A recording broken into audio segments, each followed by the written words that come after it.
Hey guys, welcome back to some more AFK Arena. In today's video, we are still away on holiday, so apologies if the quality is down, but we did get the new dev notes from Don. We always get these as a recap at the end of every year, so I want to jump in, say what they say, see what they say. We also have a code. There's a separate code for Companions and Classic. I'll leave them both in the description, clearly labeled, so you can go ahead and get your goodies, but I'm curious because, 2024, we had Draconis, and then we also had Companions. Two very polarizing things, I would say, in the community. So I'm curious to see if they address these and what they actually say about them. Also, I'm got a little bit of a cold, so I apologize if my voice is a bit off as well. So let's jump in and take a look. So kicking it off, greetings adventurers. Time flies, and before we could even realize it, another year has come to an end. On this special occasion, I would like to thank each and every adventurer who accompanied us this year. Looking back on 2024, I must admit that in many ways, our team did not do a good enough job, okay? I've seen your complaints and requests on Reddit, I don't even know what that is, and other social media, including concerns about the slow pace of improvements to collections and the delayed release of new campaign stages mode. Okay, the quote-unquote new campaign stages mode from like last year's Don letter, I think it was, I thought that was just Companions. So I thought their fix to it was just release Companions and you can have that if you want, but I guess there is still stuff coming. It's been 5 years since meeting you all, and I'm honored and humbled to see such a large player base. I want you to know that I accept and appreciate all of your criticisms, and I'm very grateful to all of you who have stuck around in Asperia and still believe in us.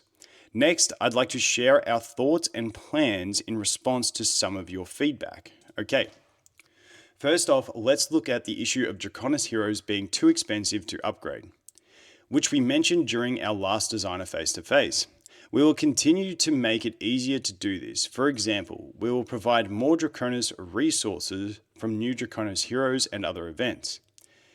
Release more affordable bundles? I guess.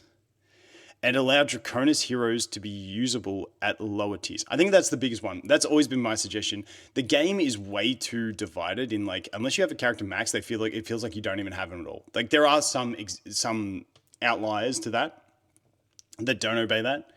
But yeah, it feels like you're at 100% power if you're maxed out. And then it feels like you drop down to like Mythic Plus, aside from some characters with signature items and stuff like that. But then it just feels like you're down at like 20%. And there's not like a steady increase. So I think that's always been an issue with the game in general. But with Draconis, because there's another new power creep, it's like, ugh. We hope that these changes,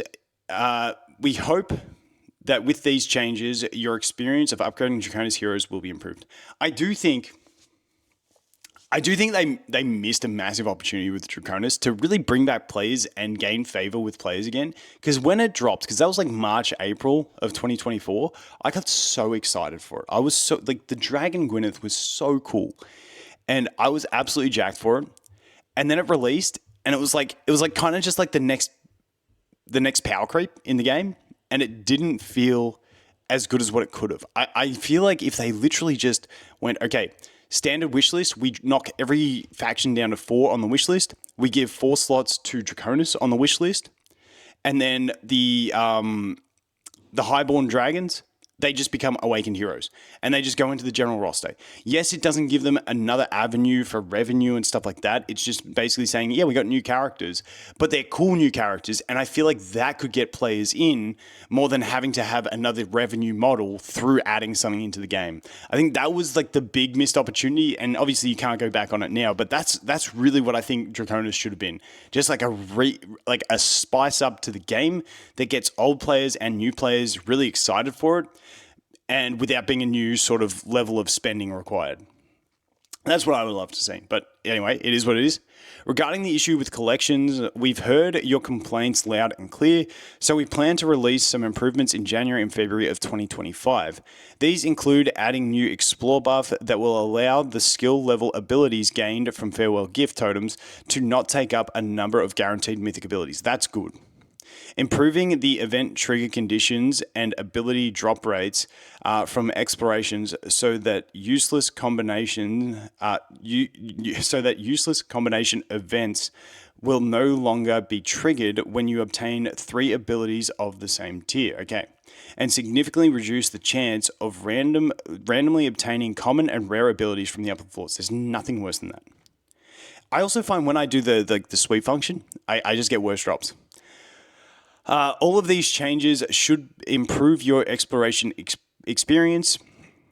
On the issue of collection management, we will add a management interface to help avoid the confusion caused when managing collections for different game modes. Okay, moving on, some players expressed that the classic server was lacking in content and they felt like we weren't investing enough into it. I'd like to clarify that the classic server has always been our top priority and that we will never neglect it. We will continue to make progress on the campaign stages mode and while we've revamped this feature several times already, we've done so in an attempt to avoid repeating the mistakes of the collection system and in order to bring you a more fresh and fun experience when the feature is eventually launched. On this front, I ask for your patience as we are trying our hardest. In addition, we'll also gradually port back from the companion server some features and content that players found enjoyable there, including Joint Alliance Heroes of Asperia, a competitive matchmaking mode, Spire Clash, a guild activity mode, among others. It does feel like they need to slap in some more of the... Like the one that always gets me is... How does Classic not yet have the auto function from the start of the game? Companions has that. Like, it's I think it's still like chapter 29 in Classic that you get it. And it's like, how is that so far into the game that you still get that when it's such a good quality of life for new players? That's something that I would love to see.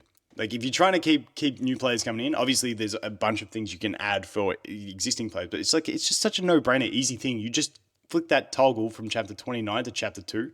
GG's. While we're on the topic of the Classic server, I would like to clarify some misunderstandings.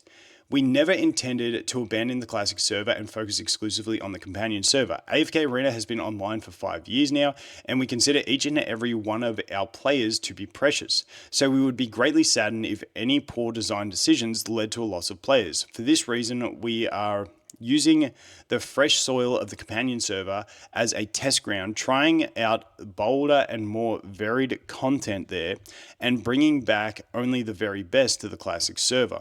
In addition, the companion server provides a different, more social experience for players who prefer that type of content over that of the Classic server. In 2025, there will be new players and new servers on both Classic and Companions, and we aim to communicate the differences in features so that players can choose the server that best fits their preferences. Okay, so so it sounds like Companions is, because this is something they never really, I feel like was never really well communicated, is like, what is Companions? Like, what is the intent behind it? Because it launched, it wasn't a new game, but it was a new game, essentially, because it's a different experience of it, but it's still in the same client. So if you try and get new players in, they're like, yeah, but AFK Arena's been around for 5 years. Like, is this a new game? Or, I feel like the marketing didn't make sense.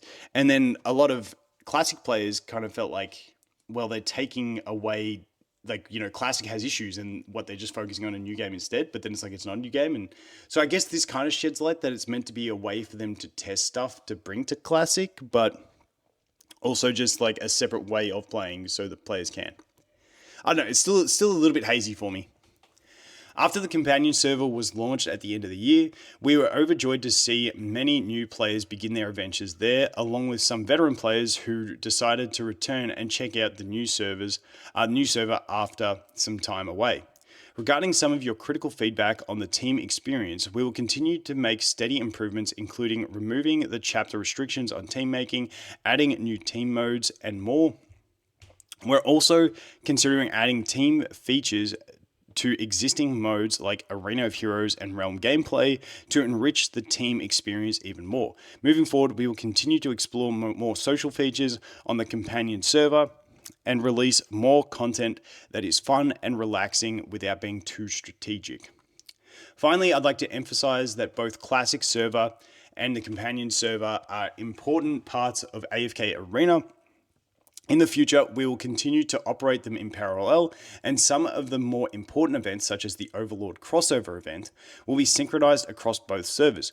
We aim to do our very best to deliver a better experience to new players and veteran players alike, so that everyone can enjoy AFK Arena. To close this letter, I'd like to extend to you my sincerest wishes that the life of every adventurer be as rich, rewarding, and fun as their in-game victories, that their friendships and families are loving and secure. And last but not least, a gift code. Once again, that'll be in the pinned comment and description. So that is it. Let me know what you guys think. I'm very curious to see how they run the two of them in the next year. I'm also curious to see how many power creep features they give us, because like I feel like collections, SI40, Draconis all came really quick and then we rolled straight into companions. I feel like we need a little bit of time to breathe, but we'll have to wait and see. But that is it for the dev notes. Once again, the code will be in the pinned comment and description. As always, guys, thanks for watching. Hope you have an awesome day. I look forward to seeing the next one. Cheers.